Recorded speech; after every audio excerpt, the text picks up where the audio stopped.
Saudara, di momen arus balik, pemudik terus memadati Terminal Bandara Internasional Sultan Hasanuddin Maros, Sulawesi Selatan. Kepadatan penumpang didominasi tujuan Jakarta, Surabaya, dan Kendari.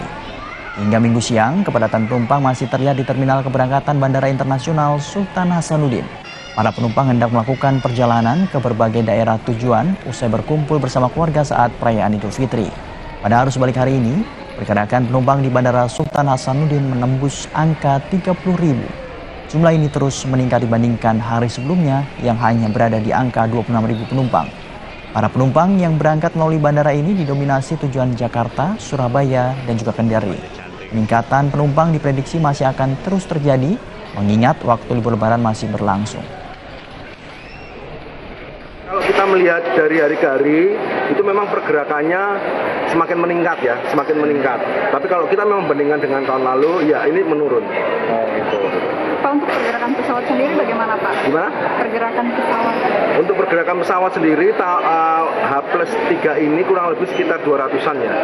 Kurang lebih sekitar 200-an. Itu termasuk extra flight Pak ya yang sudah beroperasi? Ya, sudah termasuk extra flight.